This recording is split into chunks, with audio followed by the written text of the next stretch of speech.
Well, welcome. I'm so glad that you're able to come and hear our wonderful school counseling department talk about this, and to give you some, hopefully, some tips also to make sure that your student has a great year. We are really committed to having every year here be a terrific year, and to help the students take advantage of every opportunity. And it is a continuing effort on our part. So I would say that if you have any suggestions, any thoughts, any feedback, we really take it seriously, because out of that, sometimes the best ideas come. The other day at the PTO general meeting, someone said to me, Lisa, you know, quiet study, can't we get a laptop cart? Now that seems so simple, but it didn't dawn on me that if they didn't bring their laptops, they didn't have them. So we did it, and it was terrific. So this is something that you might think of, just a small thing, can really make a difference every day in our students' lives. So I would encourage you to share any thoughts, any ideas, any feedback with us, because we do take it seriously and try to make things better for them. So with that, all right. Ms. Starza. Thank you very much. All right, well, welcome everyone for coming this morning. This is actually a new program for us. This is the first time that we're doing this for sophomore parents. We thought it was a good idea. We have a lot of seminars for other grade levels, and we thought it would be good to do one for sophomores as well. So this presentation is being taped. I just want to let everyone know. It will be posted later on our website for people who could not be here this morning. However, we will cut it for questions and answers, just so you know, so it will not be filming at that time. So what we want to do this morning with you guys is kind of go over some of the highlights of sophomore year, what we do as counselors with your children.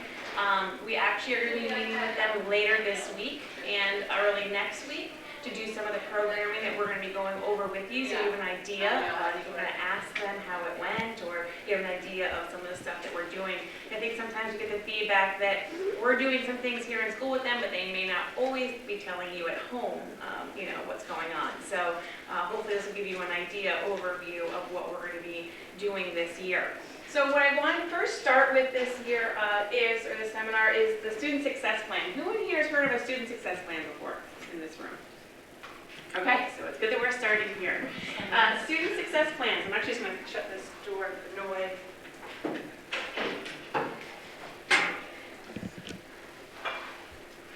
Student Success Plans. This is something actually that the district implemented now, I would say, 2 or 3 years ago. We have individualized plans for students grades 9 through 12 here at the high school. And actually now they're K through 12, or 6 through 12. I'm sorry, 6 through 12.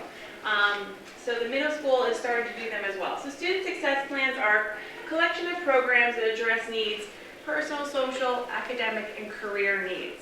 So if you ever wanted to see what our student success plans look like, they're actually on our school website under the school counseling department. And we have listed for each grade what we'll be doing as part of that plan. Some of the way we tackle these plans with students are individual meetings with our counselor. Some of it could be through our advisory program. Others are little small seminars that we're going to be doing with students. We do 2 grade level seminars a year. Okay. Also, some other ways of student success plan is this meeting here, for example. So part of the parent seminars that we offer are part of the student success plans. So if we go to the next slide, you're going to see this is the grade 10 components for sophomore year. So this is what makes up the sophomore year student success plan. So at the top we have guaranteed experiences. So these are things that your student is going to be doing this year either with us or through advisory program or in individual meetings. On the right hand side is the codes. So for example, we talked about before, they could be either personal, social, career, or college planning, or academic. So those are the codes for which each component covers. So under the guaranteed experiences for sophomore year, there's a resume builder that all students will be starting to do sophomore year in Naviance. You'll see some of this later as we go through the presentation. The Do What You Are interest inventory, all students will be doing that, and that's part of what your students will be doing later this week. An interest profiler as far as careers, an introduction to the College and Career Center. Also, we'll be providing them with testing information and a calendar moving forward as far as standardized testing, state assessments, and so on. We'll talk to you guys about that later this morning. Also, individual meetings with counselors. So in these individual meetings, one of them specifically is the scheduling meeting that we have with students every year. So if you guys may remember last year, students in February all get an appointment to meet with their counselor to go over course selection for the next year. So this is where we get a chance to talk about four-year plan, we talk about graduation, credits, any possible interest they may have, and the courses that we have available as far as course selection. And then also Trojan Time, that's advisory, where I talk to you about sometimes they'll do some of these things in advisory, or they'll do some other things that are part of the student success plan moving forward. And then obviously the optional programs are some of the night programs that we have. And we have them optional for sophomore year because they're not necessarily directed towards sophomores, but obviously we are inviting everyone to attend. I'm not sure if anyone of you guys attended these already, but we had the college admissions panel in October, as well as a financial aid presentation in October. And those are going to be annual programs that we will have every year as well. So this is what the grade 10 components of the student success plan looks like. So how do we go about tackling this plan? We do this through our computer program, Naviance. Who in here has heard of Naviance? Okay, good. All right, that's better. Very good. All right, so Naviance, hopefully most of you got a letter home last year getting to register for the account. If you have not registered for Naviance, Naviance is our computer-based program here that does house our student success plan, some of the data that we talked about that we're going to be going through with the students. Also, it is very important for post-secondary planning, for college, and also we are processing over 90% of our applications via Naviance now electronically. Everything goes via Naviance, no more mailing applications. So Naviance is a great tool. It's also how we're going to be communicating with you guys moving forward. So if you guys got the reminder that I sent out yesterday about this morning's meeting, if you're not getting any of our communication, definitely email your counselor. We want to make sure that we have the right email address in there for the communications moving forward. Your students were logged on to Naviance last year, and they got an introduction to the system and what we hope to accomplish with them. So when we talk about Naviance and the certain areas that it has a career planning area. That is the one that we're going to be focusing on with them this year. Sophomore year, we look at career planning. We look at finding out their interests and what careers that could possibly lead to. Because then if they start thinking about that, then hopefully that will lead to potential majors, okay, that they may be looking for in college. And then eventually helping with the college selection process.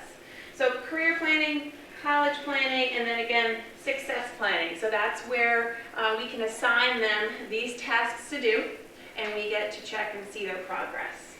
So the next screen is just, and it may be hard to see these.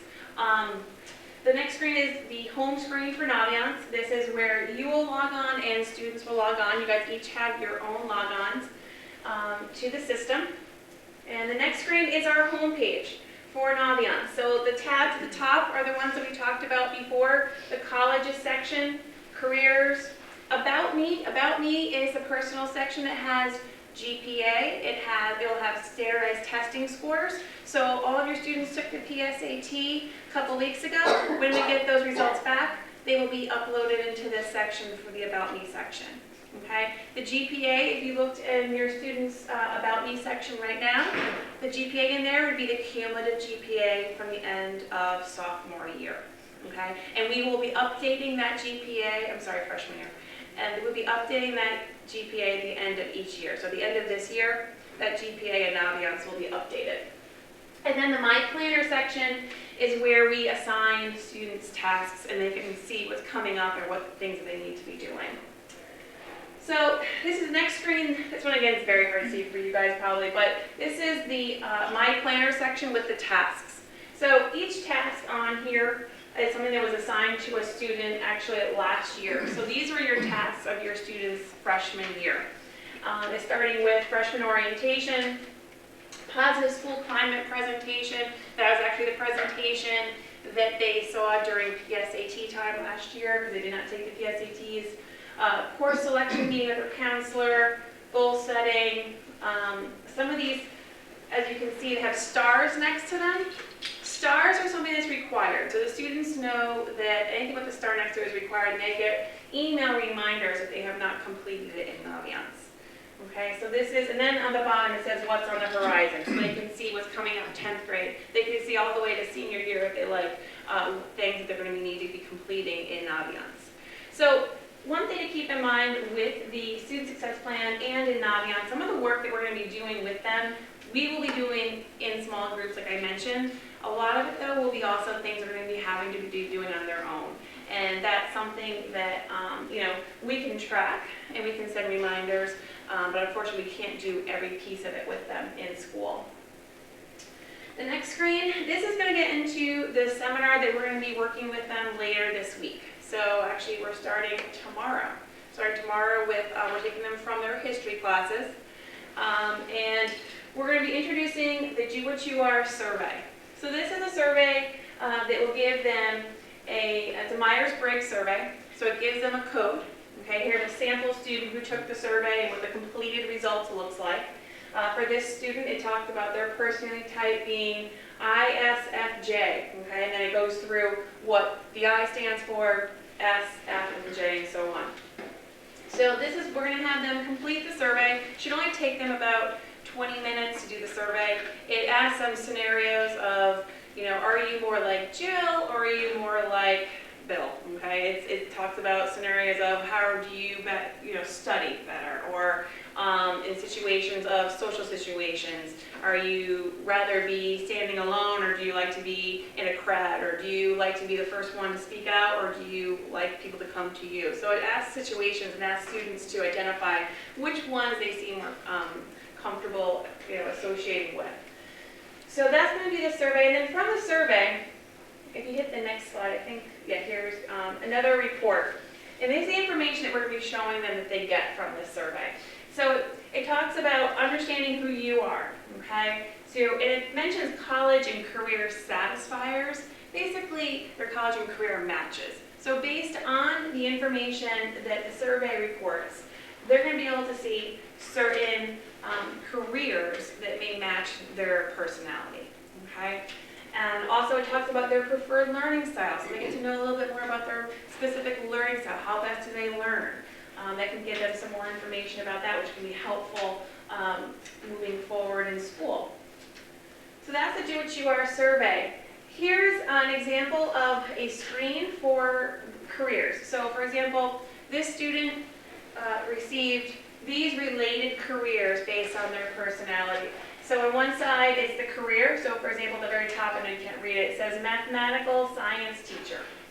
And then the field of study on the other side. So from, you could also be, going to statistics, ethics, algebra, and number theory. Just giving examples of, within that career, some of the specific majors of study that could lead there, okay? And so from these links, as you'll see, all these have links. It brings you to more information about that specific career or pathways to get to that specific career. And on the next screen, there's another survey. We call it the Career Interest Profiler. So this one is more based on the Hollins Code. And this is another one that we're going to be asking them to complete. Now this one they may not be able to do as well before our seminar is over. So this may be one that they have to complete on their own. So if you're talking to them about, looking at their Naviance and asking them, did you complete those surveys that you were asked to do in school, this will be the one that they may not be able to finish. We will be meeting with them again, just so you know, in January to go over all this. So to go over the results, and you're going to see an assignment that we're going to be going through with them based on their results in January as a follow-up. So this interest profiler gives students scores in 6 areas: realistic, investigative, artistic, social, enterprising, and conventional. And it obviously will highlight the top 3 and tell the student definitions. So what does that say about you, and how does that match you to potential occupations? So just another way of matching them to potential occupations and giving them some definitions about themselves and why they may fit with those potential careers. And again, there's some more information that they're going to be getting from this. So This person was selected for a career cluster called Education and Training. So from that, they get an overview of education and training, okay, the opportunities awarded to someone who's looking for a career in this field, okay, so what's the employment outlook for education? Also, credentials. It'll tell them what's needed to get a job in this career. It even goes into state by state. It will tell you the salary by state in a certain career. So it gives them an idea of, you know, all of the things related. For their related majors and plan of study, that's what we're going to have them start looking a little bit more into, because that's going to lead into the college piece. So that's why we want them to focus on the career piece this year. That's going to hopefully lead into the college search area. Because when you click on related majors, I think that's the next screen, yes. These are all the colleges. It will list all the colleges that have that possible, a major that could lead to that career, okay? And then from these, they can just click on the school, say a school sounds good to them, and they click on it, and it brings them right to the college with all the information about the college on it. When we log in as parents, do we see the results that our kids are, like, what their personality profile was, so we're tracking along with them? Mm-hmm. Yeah, yeah.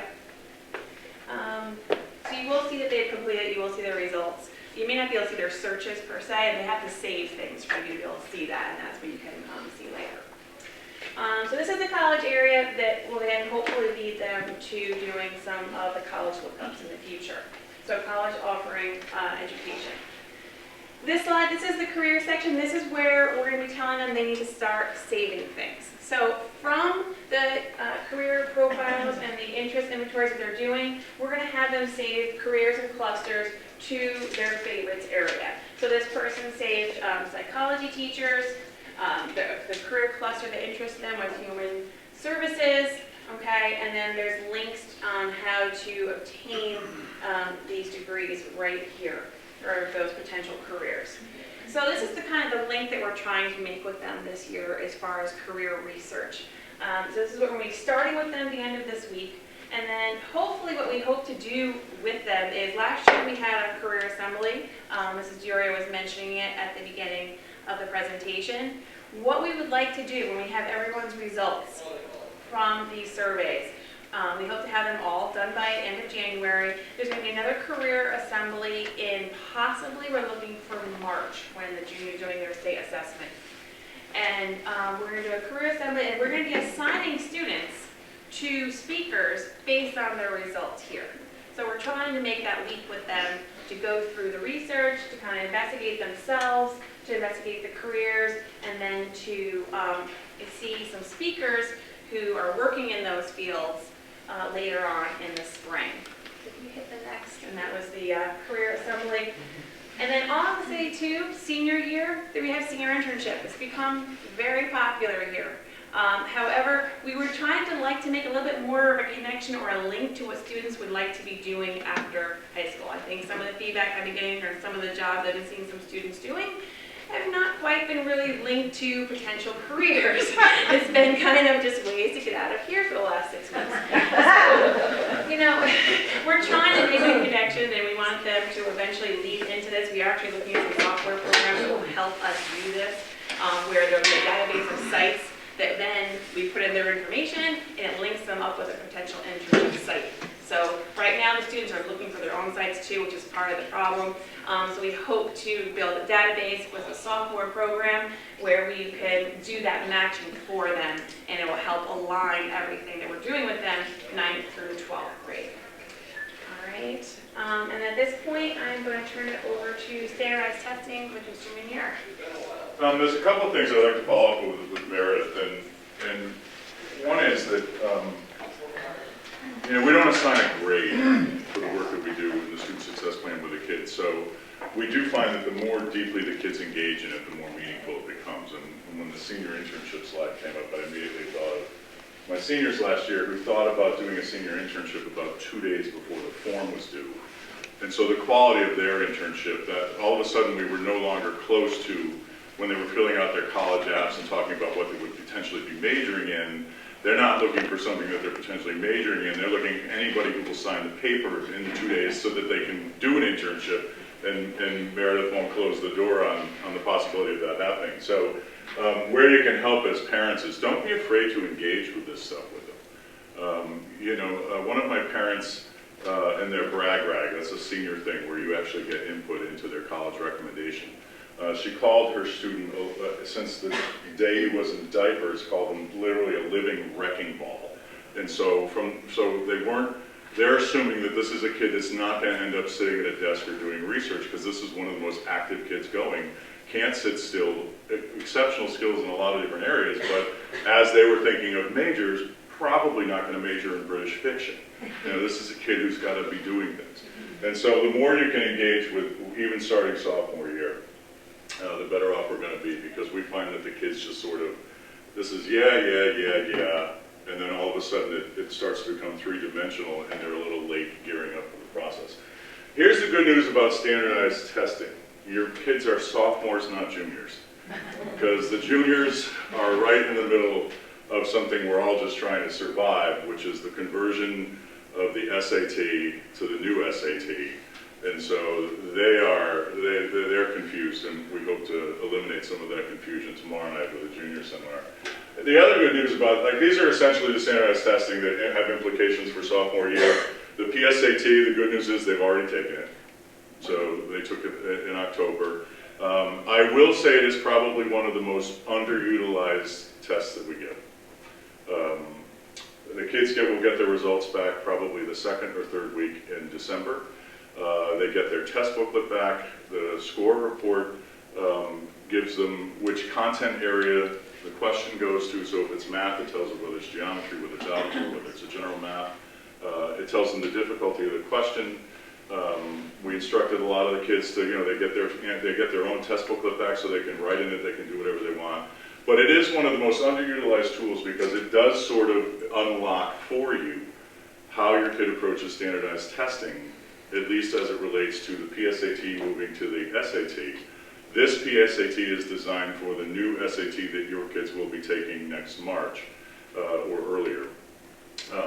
But I find that the kids, that the test booklet gets in their desk somewhere, they look at their scores only, I'm not going, I can't go anywhere to college. You know, they're immediately defeated by the scores. Then they don't even want to address it. Other kids go, that looks like me, and it just gets put in the drawer. And so we field a lot of calls about, oh my God, then all of a sudden it's near time to gear up for either the ACT or the SAT. Like, what are we doing? What are we doing?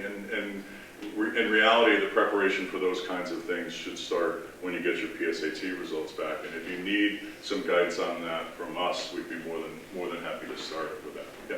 So the prep courses that were before the PSAT, those were also geared towards the new Correct. SAT?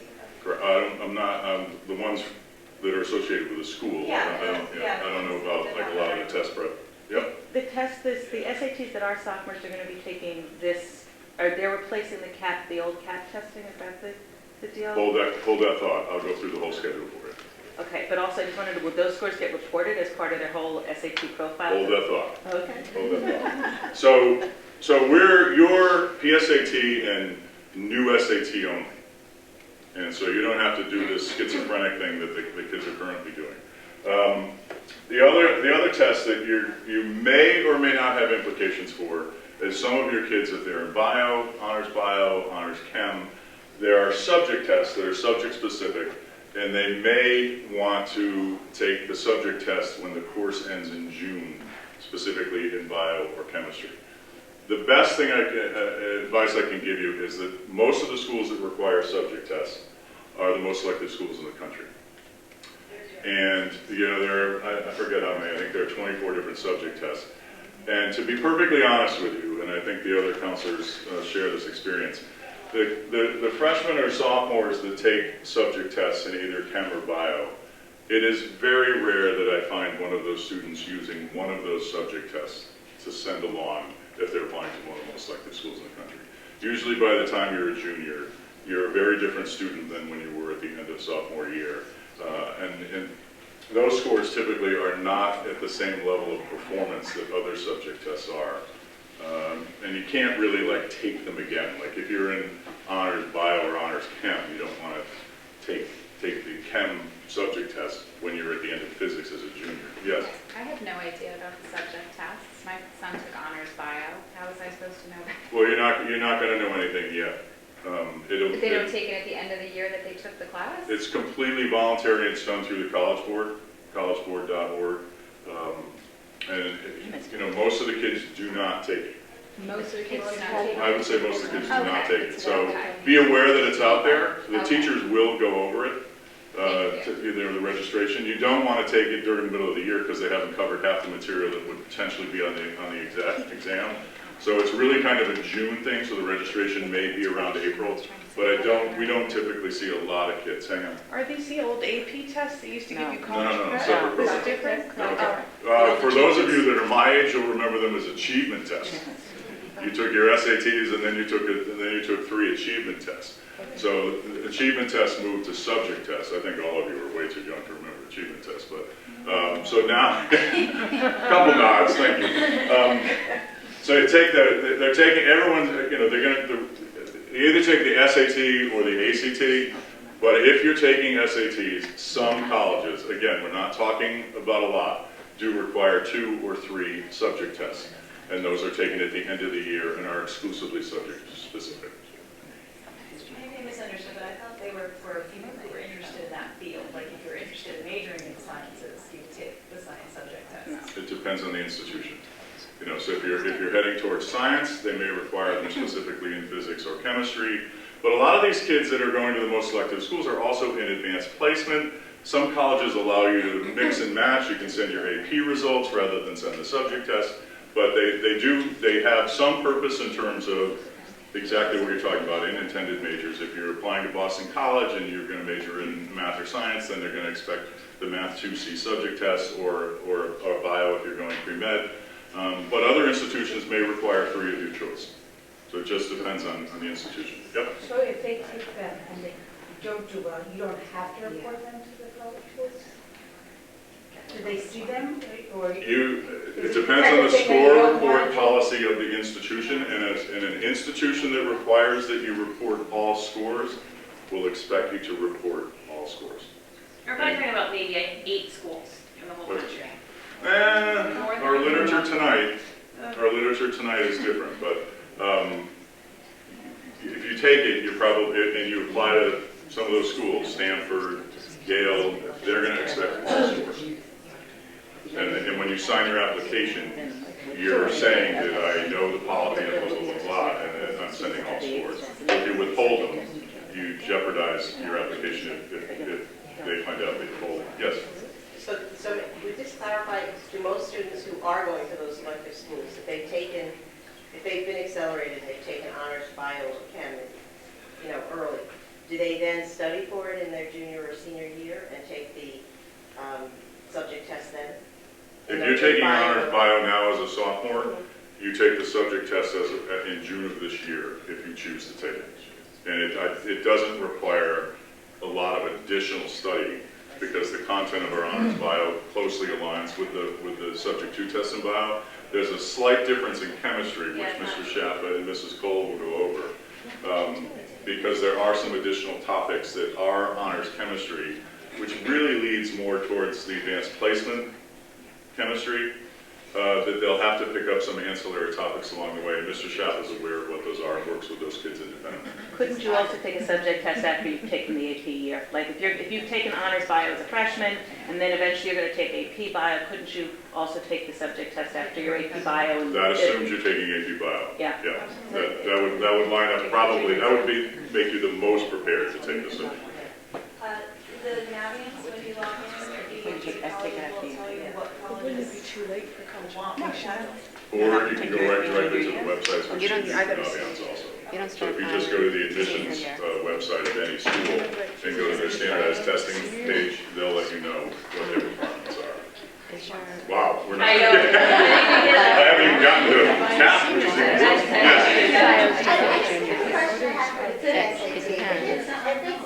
It doesn't analyze your questions. You said that it tells you, well, you were weak in geometry. Does it provide you a summary of where you're? It provides you a summary of where it feels you need to improve. We're talking about the PSAT now. Well, let's hold the questions in the other area for the end, because that way we'll get through the presentation here. But on the PSAT, you get a summary of the pattern of where your student needs to improve. Then you're given a code that you can go into the College Board website, and you can hook up to practice tests specifically to the way you were deficient in your answers. So when I say it's an underutilized resource, not only do most kids ever admit that they still have the test and actually can spend some time finding out where their patterns of success and areas of needed improvement are, many of them never end up going onto the College Board site where they can actually manipulate and practice and improve in those areas that are identified. So if that's something that we could do at home with our student, is that also a tool that the school uses to help place them in the right classes, to help them build their, you know, their own school resume so they end up improving towards the future? I don't think that either in math or English we're using standardized testing that much. Part of it is to try and mute the role of standardized testing, because there are lots of kids whose standardized testing performance in no way represents their ability to perform in the class. And most of the recommendations for courses are really based on the student's performance in the class preceding. Like, you know, whether they're jumping to an honors chem out of standard bio, or, you know, we try to do that based on their performance in the building. And So that's not a helpful tool? Well, it can be. I mean, they can be consulted. If you're talking about, you know, if you're promoting that your student take honors and they weren't recommended, you know, the coordinator or the teacher may go to standardized testing to see, you know, if you're one of those kids that has a lot of ability but it's just not coming through. But if it's a really close call and you've got a student who's not, you know, performing well on standardized tests, and you're trying to get into an AP class where 50% of the assessments are all like these really hard standardized test questions, then that's a little bit more evidence. And it could help either, you know, the parent or the teacher with that decision. Before moving on for PSAT, just so you know, the results will be back December, January. We will be mailing the results home with their test booklet. So I have all their test booklets with all the questions in there, and they're a little safe. We put them together with a little letter for you to kind of describe it, and then we mail it home to you. So in January, you should get all of those mailed home to you so you can see everything. And they're this year, because it's the new PSAT, just like when the juniors take the new SAT, there's going to be a longer delay because it's the first time they're actually correcting them according to the College Board. So the PSAT is done. The only thing that I would like you to do is just sort of go over it with your kids if you can. Granted, they're not loving any experience where if they haven't done well, you're going to spend a couple hours dwelling on where their shortcomings are. But you know, it really is valuable, and maybe the more valuable experience is the intangibles, where you're actually getting them to participate in their own education, rather than just focusing on, oh my God, you got the 4 easiest geometry questions wrong. You know, like, so be careful with that. And tutors are also, a lot of the private tutors that kids are using are familiar with the SAT, the College Board website, and can assist you with that, because, you know, when you start looking at prep courses are great, but they're very strategy intensive. Whereas you may have a kid who needs to benefit from the content. All right, so subject tests, it's really only going to, you'll hear about it in the classrooms. And most sophomores are not going to be taking the SAT and the ACT. You can relax. That's pretty much a junior year thing. So be cognizant of it at this point, etc. Part of the reason we put this presentation together is because we get a lot of calls about, like, especially from sophomore, but I feel like I should be doing something. What should I be doing? Juniors are all, the junior parents, I must have taken 5 calls this week where I'm like, just come Wednesday night and we will walk you through the whole thing. And, oh my God, my friends, neighbors, kids, blah, blah, blah, they're all, relax. So you don't have to really do anything about SATs or ACTs as a sophomore, other than familiarize yourself with them. If you familiarize yourself with them, you're going to be okay. Typically, this is an anomaly year for the current juniors, so I wouldn't listen to too many junior parents, because they truly are straddling the old and the new SAT, and the appropriate response for each of those parents really depends on their kids. So, like, if you've got a kid who's accelerated in math, if you go to the SAT website and you find out what math's on the new SAT, there's a little bit more Algebra 2, etc. So if you've got a kid in pre-calc as a junior next year, then you're prepared to sort of take the SAT a little sooner than a kid who's just starting Algebra 2 as junior year. Because there's going to be more Algebra 2 than usual on the new SAT, and if they haven't gotten to that part of the curriculum yet, then taking it sooner in junior year is going to put that particular kid at a disadvantage. And there's even going to be some trig potentially on the new SAT as well. Cap science is always a mystery. We haven't heard a lot of it yet, but my guess is we're taking it in May. Yeah, March probably. Probably March. So remember all that SBAC testing? That's all kind of been eliminated. When they moved, it used to be capped, and we used to spend, it was 6 days giving them the cap test as sophomores. To make a long story short, that was moved to junior year. It's tied in with the Connecticut Common Core. Last year's juniors took 6 days of the testing or didn't. And then the state this year eliminated SBAC, stands for Smarter Balanced Test. So they've eliminated that. And so the general feeling was kids are taking SATs junior year, kids are taking potentially ACTs and determining which test best represents their skills. They're taking AP exams, and 6 or 7 days of SBAC testing really makes junior year sort of a blowout year. And so Connecticut has eliminated the SBAC testing. Now, you're not going to love this answer or this comment, but what they've replaced it with is the state board of ed has decided, and we don't know what our board of ed is doing, but it's essentially all juniors will be taking the new SAT, courtesy of the state of Connecticut. It'll be housed in every high school in Connecticut, in their high school, and it's one shot. When do you know at what point in the junior year? Spring, second semester. We're not exactly sure of the date, but that'll be next year for you folks. We're talking about current juniors. How does that change? How is that a change? That's a change because we're moving away from SBAC based on Common Core, and I believe I've not participated in any of the politics of this. I believe they chose. Many states have gone to either giving the SAT or the ACT once. The ACT is a different standardized test. It's a little bit more prevalent in the Midwest. So a lot of the states in the Midwest, Illinois, Indiana, Michigan, their state assessment is now the ACT. A lot of the Eastern Seaboard, Middle Atlantic states are moving to the SAT.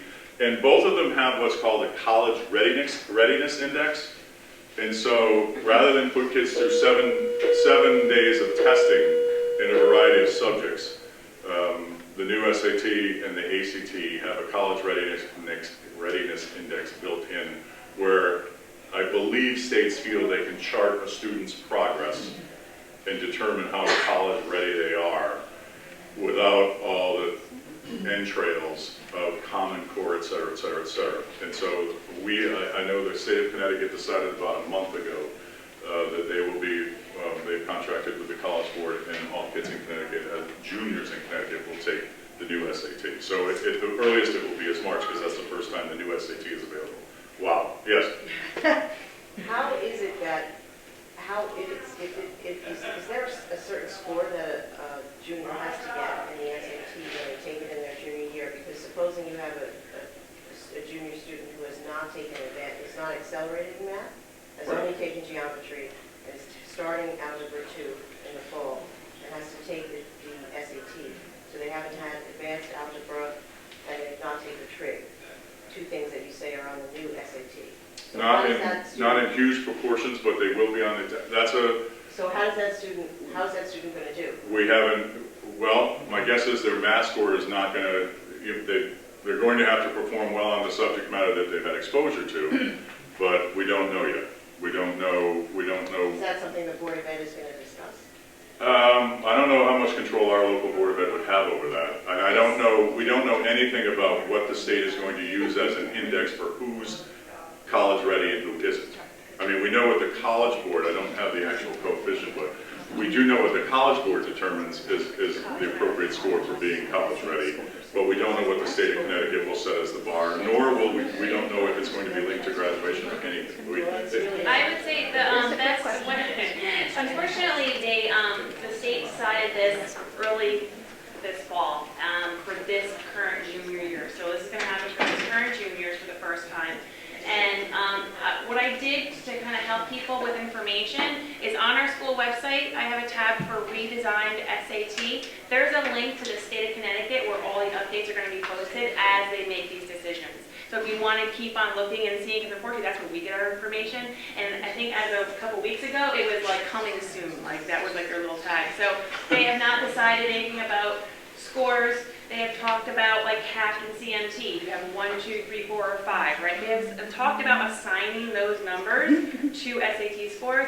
These are all things that they're talking about, but have not made any decisions on or releasing information. But as they do, there is a link on our website. So if you want to keep on checking as we're checking to see what is being released. I'm just wondering though, since some schools have mandatory reporting of all scores, if your child is going to be taking the ACTs, are these SATs, which they'll be required to now take, are those going to go to colleges? And if they didn't do well on them because they were better at ACTs, how's that going to affect? That's a junior question, and I would say it's to be determined. But I will say, when we contacted some of the most selective schools in the country for kids that are taking well, if you fast forward to junior year and applying to college, if you took ACTs and you're declaring that you want your admissions Based on ACTs, then you only have to send ACTs. If you're using SAT, and that's the scores that you want reviewed, then you're obligated to send all scores, including the one that the state administers.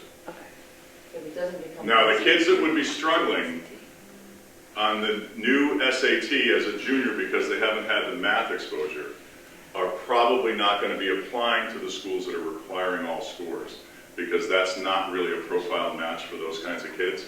And I actually went through for tomorrow night's presentation and looked at all the schools that our kids have applied to in the last 5 years. I think I missed one. There are only 18 schools that our kids have applied to that require all schools, and they really sort of range from moderately competitive to most competitive. And they don't, I mean, the ones that are the obvious, very, very selective ones, we've got quite a bit of activity at, but a lot of them were sort of just not generating lots of apps. We had to have had at least 2 apps in 5 years as sort of a benchmark. And of the 18, I'd say probably 9 of them have only generated 3 or 4 apps in the last 5 years. Is this for subject tests you're talking No, about? this is for schools that require that you send all scores. So that is not, I don't want, the purpose of today was to kind of lower your blood pressure. And already people are like, oh my God, the standardized testing nightmare. Well, because it feels like it's becoming transcript, that's Score, well, first of all, let's back up. The PSAT is preliminary, just substitute practice for P. It doesn't leave the building. It might be consulted to give your kid the benefit of the doubt in a course selection placement, but the PSAT results don't go anywhere, anytime at all. Secondly, there are no scores on transcripts at all. The Supreme Court has decided that the student owns the scores. So back in the day, I don't know if any of you were even still doing this, but where we did put scores on transcripts, one of the things that sort of eliminated that was score optional schools.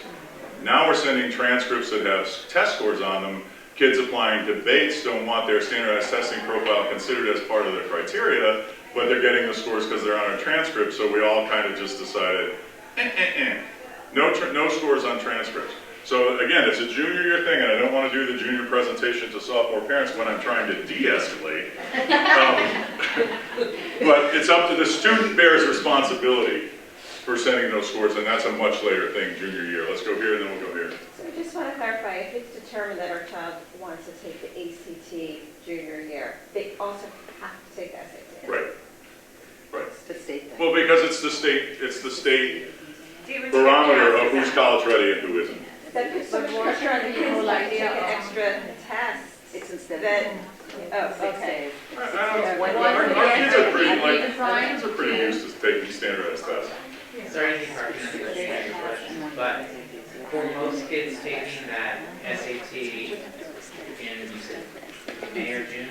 Well, it has to be March or after, because the first new SAT is March. Okay. those kids, that'll be the first time they're taking answer to, I assume. For kids that are taking multiple SATs, that'll probably be their first time. It depends on where your student is. Like, some kids do take the SATs. The kids that are like, if you're a kid, if you've got a kid that's junior years in calculus, he's getting farther and farther away from the math section math. So some of those kids take the SAT for the first time in December because, you know, they're losing touch with Algebra 1 and, you know, their math is heading all artificial. And so some of them are ready to take the SAT in December, some in November. So, but those are typically the kids that are the most prepared to do anything, and we really don't worry about them on any test because they're just, but for the mortals, for the kids in Algebra 2, you know, those kids typically are going to be taking it later. Ariel will run through a little bit of junior year.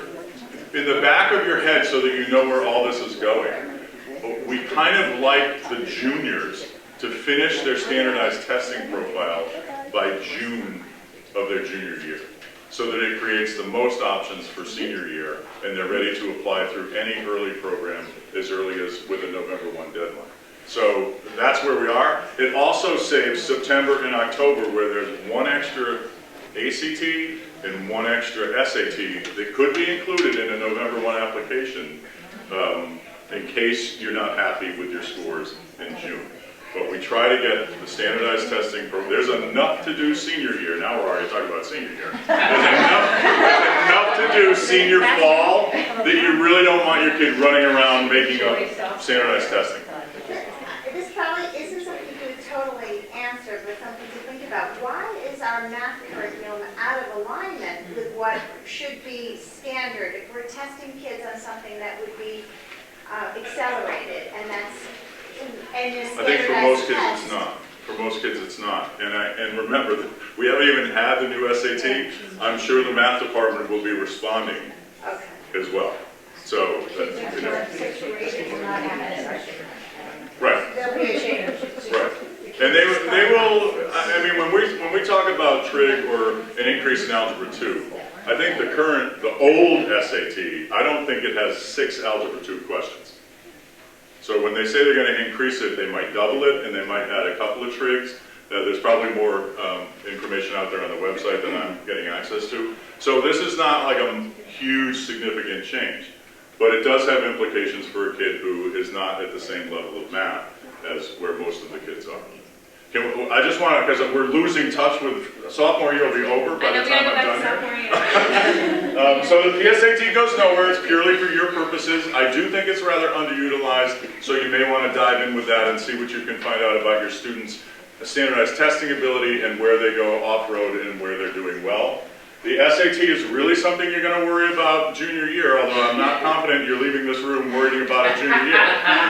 The subject test will be handled specifically by the teachers. Meredith will send a memo to those teachers just reminding them that we've gone over subject tests for sophomores and to keep that in mind. The ACT and SAT is a decision we will help you with during junior year, because each kid responds differently. There are significant differences in the test. And we can walk you through that junior year. And the CAP science will be this spring, and we don't really have a great understanding of, other than there's no real science test out there for the kids, and math and science is important. That's why the CAP remains as part of sophomore year. Is there a practice ACT we should be thinking about? There's practice everything, act.org, collegeboard.org. And one of the focuses of the new SAT, and you'll hear a little bit of pushback from professional prep test services, all of the prep for the new SAT, I don't know if it's for the ACT, so you probably have to go through the ACT website. But I don't know if you're familiar with Khan Academy. It was founded by Salman Khan, who's a guy out of Louisiana, MIT undergrad, Harvard Business School, I think, graduate. It's a nonprofit. It's funded mainly through the Bill and Melinda Gates Foundation and Google, if I'm remembering right. All of the test prep that you need for the new SAT is free on the Khan Academy website. And that was an access thing across the country. We're in one of those zip codes that people think everything is advantage to. We are. One way you negate that advantage is you give kids access to free tutoring to negate the army of tutors that our kids have that you're paying a fortune for. It does, however, imply one thing, that your kid's good at going to a website, self-directed enough to improve his scores. If you've got that kid, raise your hand. No, I'm kidding. But it is all there. The last time I was on the Khan Academy website for test prep for the new SAT, there were 35 lectures alone on the writing component of the new SAT. And there were about 10 lectures on the reading. The math is all there. If you don't get it via one lecture, you can get it via another. It breaks down each of the skills that you need for writing. There are separate lectures on each of them. It is one of the most comprehensive things out there in terms of test prep, meant to replicate Princeton Review, Kaplan, all that stuff, and it's free. But you do have to have a pretty self-directed kid and a pretty disciplined kid to put himself on a schedule. You know, a lot of you choose to go to prep courses, A, because it's strategy intensive, B, you know where they are 2 hours a week and you know they're doing something about standardized testing, which makes your anxiety go down, and in some small way makes the kid's anxiety go down. One of the points of, and the practice tests are on Khan as well, but one of the benefits, or what the kids most talk about in terms of these prep courses, they've taken 6 or 7 regular standardized tests, and so when they go into the test-taking center on the day that it counts, it's just a question of whether they get the questions in front of them right. There's nothing unfamiliar about the test. There's no trick sections. They've seen it all, and their anxiety is very doable. It's just a question about getting the right answers. And that's the mode we would like to have. But Khan I was so impressed with Khan. It just launched, I think, in September. They have partnered with the College Board. They're 2 of the largest nonprofits in education right now. And it is free. And that was an access and equity issue. But our kids can certainly take advantage of that. If you've got a student, there was a little bit of a discussion here about content. If you've got a student that has content issues, their writing really needs to be beefed up, or you've got one score that's, you know, you got a 690 math, but you got like a 510 critical reading. That's where, if you have the resources, getting someone to directly impact the content of that particular area, that's where you may try and even those scores out. The last thing I'll say, because we're way over, because we've done sophomore, junior, and senior, is that for those of you, if you're one of those parents that has a standardized test taker that's never going to reflect their ability in the classroom, if you've got one of those hardworking kids who's always on honor roll, puts the throttle to the floor, but their standardized testing profile has been flat from the first time they ever took one, there are score optional colleges and universities out there. They tend to be a little bit more of the smaller liberal arts colleges, but there are places for those kids, and I can't tell you how many times parents come into us and go, my kid is never going to go to college. We just got his PSATs back, and he's never going to make up that ground, or she's never going to make up that ground in time, and we're looking at a kid that's got like a 3.0 average because they work hard and go for extra help and do all the things we expect of a student. There are score optional schools at the most selective, the highly selective, the very selective, the selective level, right on down. Fair? What's our blood pressure? We okay? We okay? We're good. You sure? Because mine's up. Thank you very much. All right, now that we got through sophomore year, sort of, I don't know about that, we're going to look forward at junior year. So certain things that, just to keep in the back of your mind of how we're moving forward and progressing. So sophomore year, we're doing a lot of the career counseling with the students, exploring their majors, exploring different career options that are all going to lead to possible majors in college, that college search, senior internships, etc. So what students can be looking at their junior year? So in the College and the Career Center, which is right off of Guidance, we have over 200 different college representatives that come in and visit us in the fall. So these college representatives are the people that actually typically read your student's application. So they are the ones coming from admissions, they're sitting with your students, and they are talking about their school, a little bit selling their school, a little bit selling the student, and just answering questions and going through that process. So this is something that students can access starting their junior year. There are certain implementations, they do have to sign up in Naviance at least 24 hours in advance. They do have to let teachers know, they can't miss tests and quizzes, all of that fun stuff.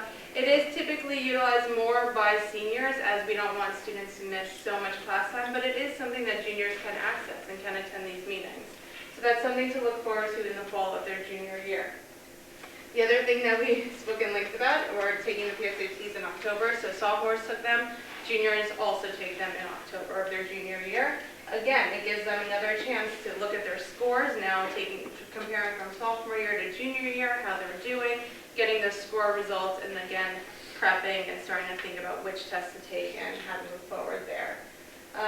Also, something that's going to be addressed throughout this is plan to visit schools as your schedule permits. You know your child, you know what sports they play, what commitments they have, whether they're busy in the fall, winter, or spring. Maybe they're busy all season, so you have to find specific times to get on a college campus. It is important to start mapping that out to get a schedule underway, even if it's visiting local colleges. It could be a school that your student's not interested in, but you want to get there and see if it's a big school, a small school. The only way students really know what schools they want to go to or what they don't like in an institution is setting foot on that campus. They just get a feeling and mix. Most parents, I know, visit campuses over the summer. Yep. But do you find that college visits during the school year are actually a lot more valuable or not? So it depends. The problem with visiting over the summer is you don't have your main student body on campus.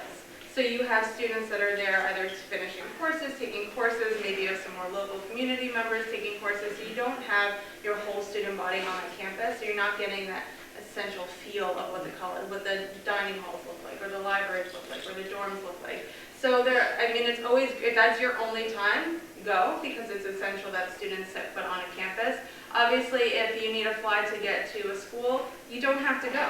It's not expected that you get on an airplane and you're spending all this money to visit schools. But if it's a school that your student's serious about and they really want to look into, then it might be worth the trip. But if you can go over, a long weekend, we do have certain days, Mondays that we have off for colleges wouldn't, or the kids wouldn't go home for that time. That's a good opportunity, again, to get on that college campus. So it's starting to look and plan your schedule based on sports commitments and whatever you have. So that's something that you want to start looking at and doing. And again, it's good to just figure out what your student doesn't like. They're going to walk on a campus. It might be hard for them to define what they do like, but they certainly can define what they don't like. The other thing, attend college admissions panel presentation that we just had in October. So we do offer lots of evening presentations for you, so please attend them. Financial aid evening, again, it's something that you can always get more information about and to learn more about as you proceed to senior year. Junior college planning night in November, that's actually tomorrow evening for us.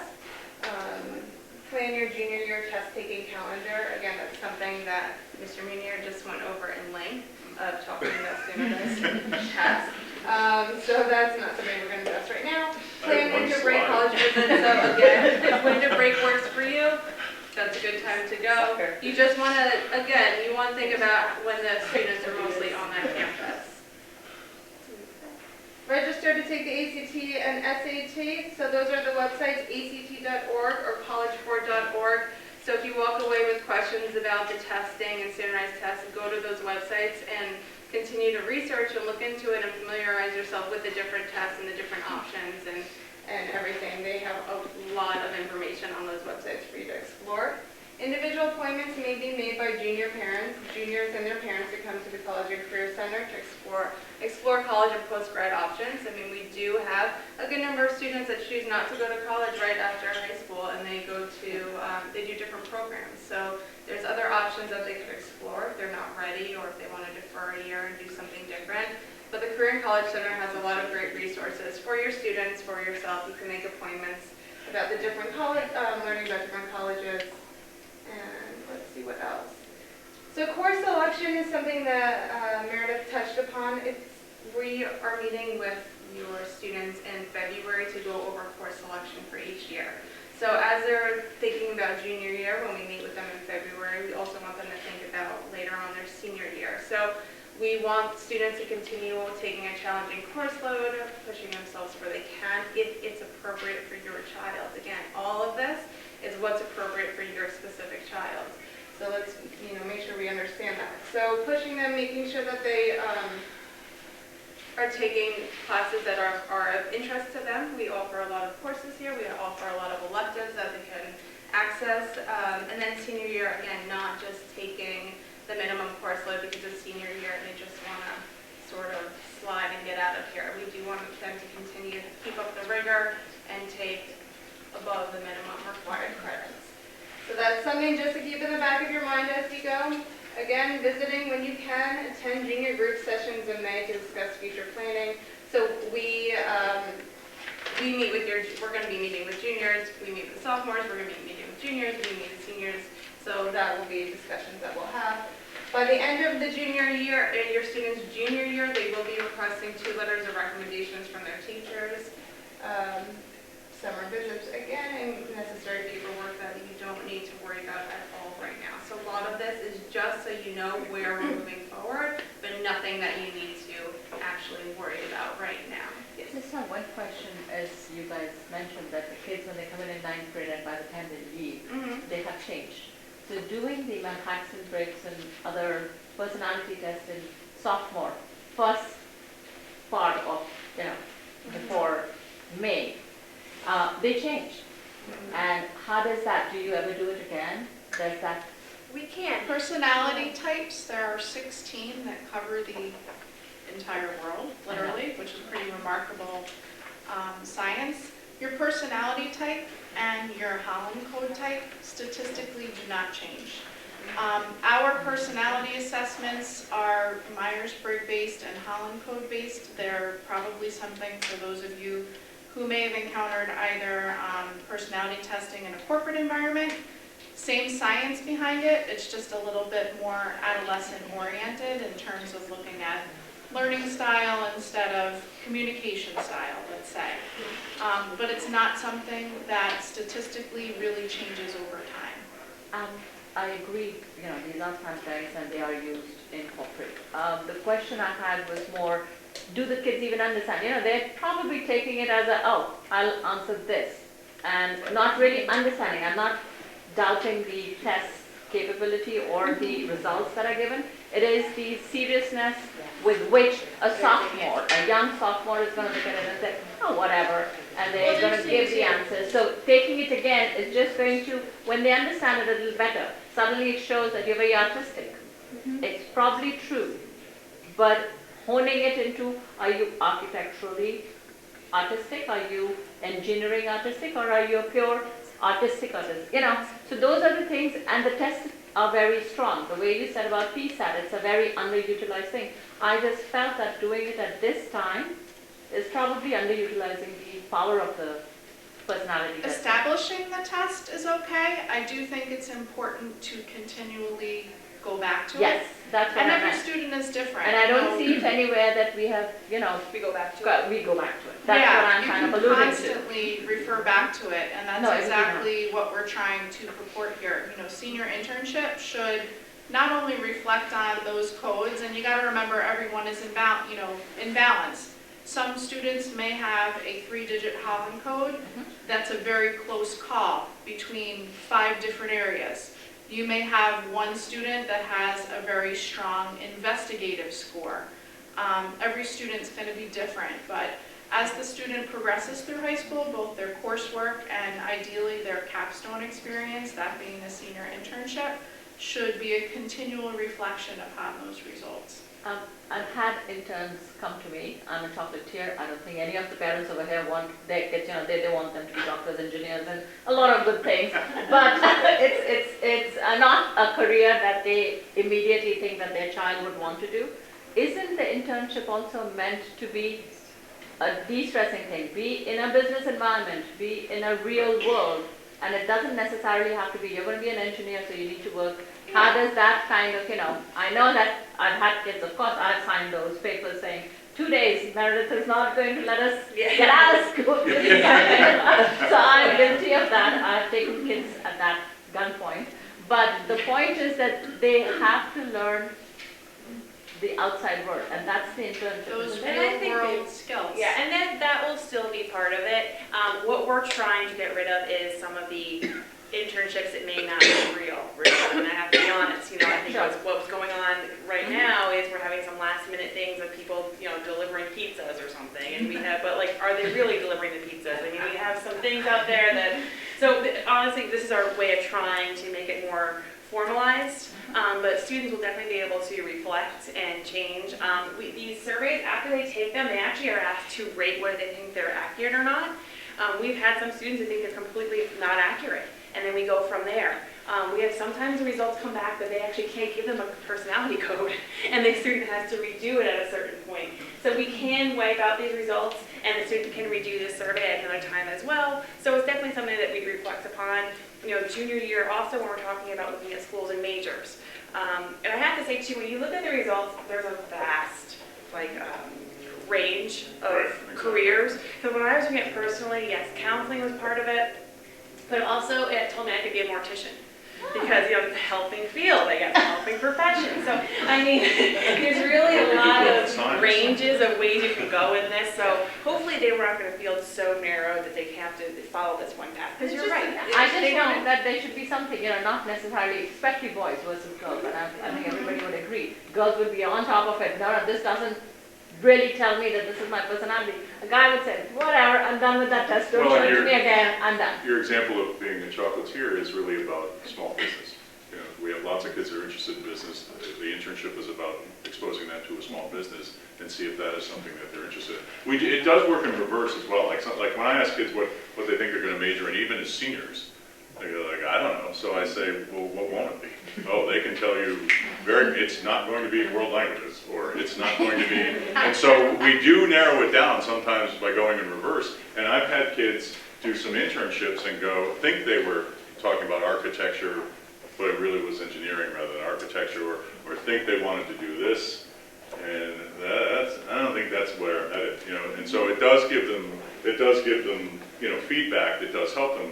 The other thing is, I think a charismatic adult many times, or a charismatic professor when they get on campus, in many ways steers kids to certain fields. You know, I don't spend a lot of time with kids declaring majors. There are some that you have to go by program and not by perceived reputation. And if you're going to major in physical therapy, you've got to do an internship during junior summer because you have to log in and sign off that you've done 40 hours before you can apply as a physical therapy major. So there are some that are highly specific.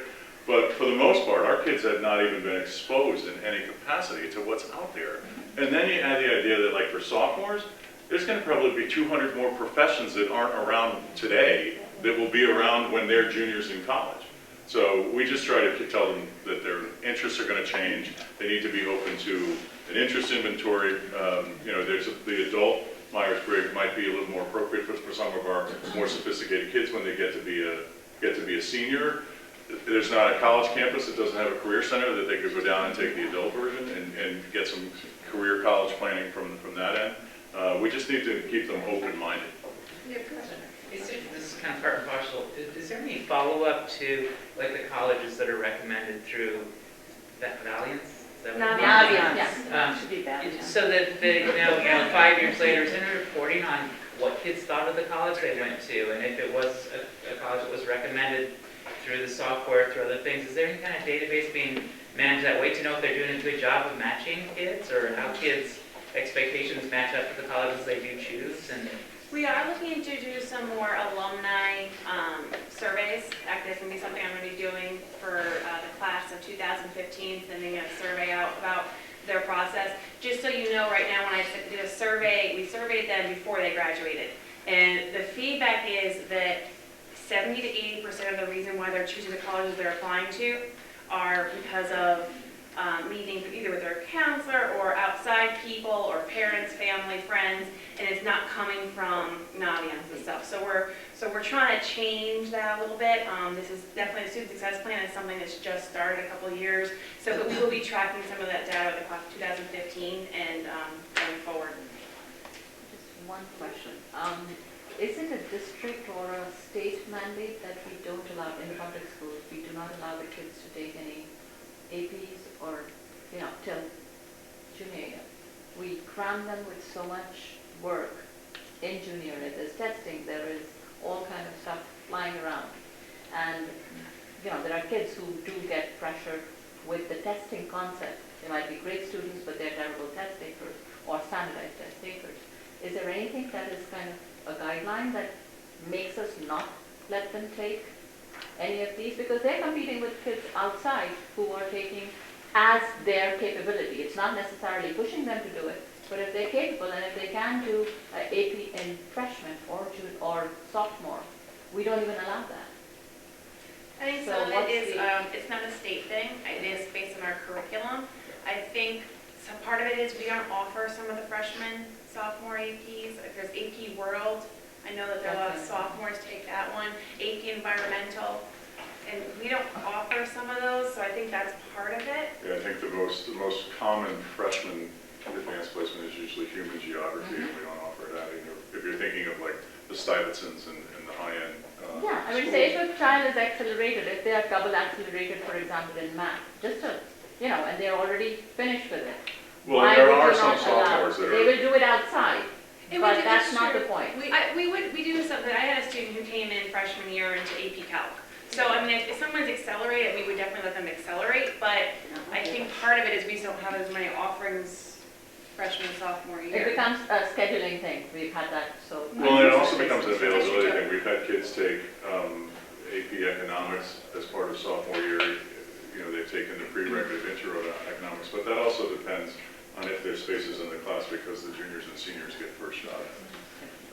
And we are a small school, so offering a vast array of courses, and a lot of the AP numbers are, the specialties like chem and AP physics. The numbers are, we're running mechanics and electricity, AP physics, the serious one. There's 14 kids in it, and there's a limit to the staff and et cetera. So.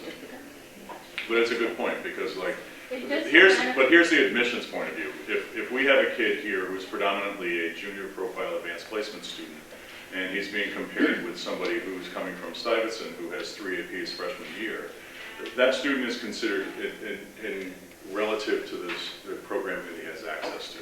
There won't be anybody else from Weston that has 3 APs freshman year, and they understand. Most of these reps are assigned to Fairfield County or specific schools. They understand the limits of each school. So, but that's not to say that it's not an advantage for somebody who does go to one of those extraordinary high schools. Do they end up, do we have any data on if kids actually take it on their own? Because that's the other trend. That's We the have other. some, it's not that many because I get the results every year from College Board. We'll have some students take AP courses that we don't offer. I would say maybe 1 or 2. So self-study ones, it's a very, very small percentage. It's less than you'd think. We have another question. I wonder if having family or like parent alumni to the university has any impact on application. It depends on the university, but it's Not really. not that much, it really depends on the school. Another question? It's only a question, just, I don't know if the school does this or not, or whether it's something to consider, because it is true that very often the young person will become inspired by more information coming from an adult. And I wondered if you had ever done an evening where some parents that are in diverse fields talk about what they do, whether it's medicine or politics or the arts, or kids would have some access to that. That would be an interesting evening in high school. But in the career, like you think in a smaller setting than the career one? Those were like groups of like maybe 25 students. They're probably not even familiar with what we do with the 3 secret. I'm probably not familiar with this, I'm saying. Yeah, so we have a mentorship program too. I would say, but no, if anyone actually has any ideas or thoughts of some people, definitely contact Marilyn Mox, because she's definitely looking for some help for this year. We're trying to change it up from last year. But the way the Career Assembly is set up is each speaker will have about 20 to, I don't even want to go 25 students in their session, and they speak for about 20 minutes about their field and how they got to that field. And then they rotate to another speaker. So each student got to see 3 speakers on that afternoon. But we are always looking for more volunteers, and definitely we know in this community we definitely have a lot of people doing a lot of great things. So anyone who would like to share some information with Mrs. Mox, she's the one that organizes it. And that's for seniors? Sophomores. So that will happen for your students this spring. Oh, that's why I didn't know that. Yeah, exactly. And is there any mentorship program at the high school? Do we have, like, we have, Like the 8th grade? No. we should, I mean, so that's kind of more relevant because now they're suddenly thinking about real careers. It's about time. To have that kind of the same, Not right any now. possible.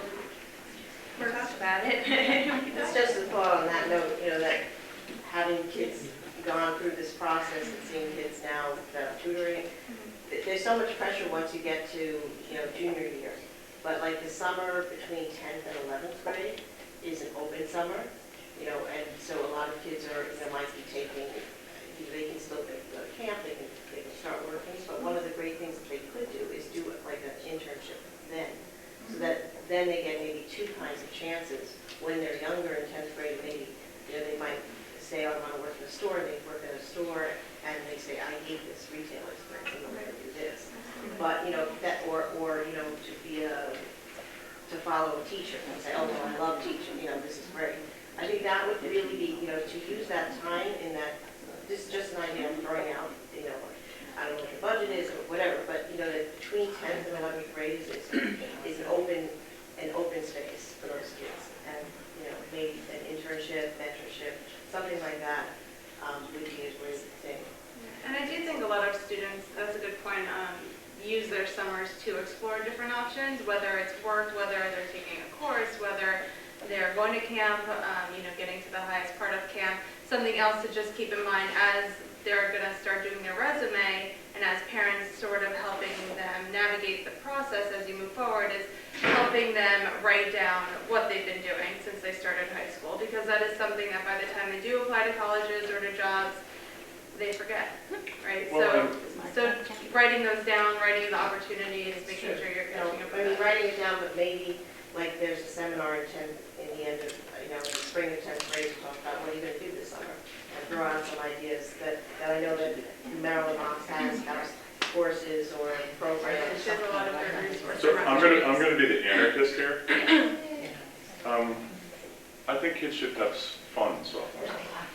And I think for all of us sort of are. This is all trickle down from college. It's not just standards. Like, I think kids should just have fun in this. I'm an educator. I have the summer off. I'll be damned if my kid was going to go on an internship. He was coming with me traveling all over North America. That's an internship. I appreciate the sentiment, and you had me thinking for a while, and I thought, like, part of that I think is really about college. Like they can expose them to so much more than we can. And we just keep seeming to making everything earlier and earlier. So I like the idea as well. I just need to balance that with like. Well, but sometimes it can be fun. Like jerking oh, absolutely, back absolutely. I think that's And a lot of the kids do interesting. arrange experiences like that.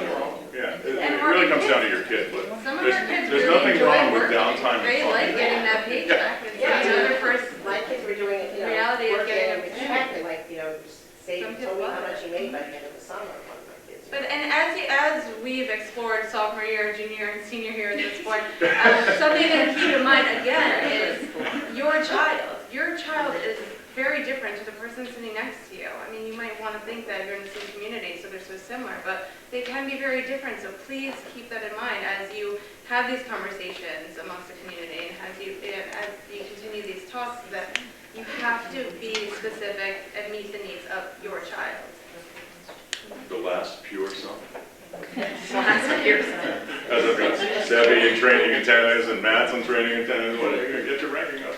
So we just wanted to throw some things at you guys this morning. Hopefully we didn't create too much stress and anxiety overall. Basically, this is the first time doing a sophomore parent presentation, but we thought it would be good just to get some things out there for people who would like to get a heads up on what's coming down the pike. But again, just to reiterate, obviously every family is in a different part of the process, which is completely fine. And just utilize us more coming in and asking those specific questions about your student and the opportunities, and we can go from there. But we do a lot of programming. Hopefully you guys are getting the newsletter so you can see when we're having certain programs. Tomorrow night, we're doing it for the juniors. Usually our fall is a pretty program-heavy fall. I think we hit every grade now in the fall a couple times. So just keep looking for those programs, and that's where we try to get the information out to you guys. Which one of you do we reach out to with questions? So you're a student counselor. And actually, for those guys who don't even know, we didn't even do introductions. I'm Mario Luxberg. Hi. I have like D through, Gary starts, Gary. I'm Gary Munier, and I have like A through somewhere in. It doesn't always be. And I usually have D through L, K, L. Sometimes I'm Diane Chorizo, I usually have K through. I think we can see you. Stand up, they can't see you. Hello. You're hiding. I'm Meg Sullivan.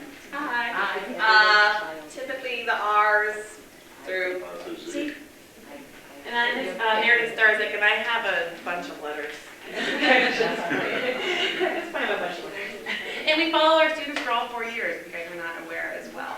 And also, just a good point that you mentioned, because actually I got a parent reach out, because students you'll see on their schedules have an advisor, and that's actually the teacher who they have advisory with. So they do some of the spirit stuff in, or they sometimes do some goal setting with that advisor, but their school counselor is someone separate.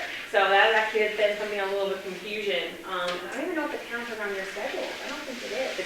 It's not. But the advisor is. So it can be kind of confusing. So they have an academic advisor, and they also have a school counselor, one of us as well, for 4 years.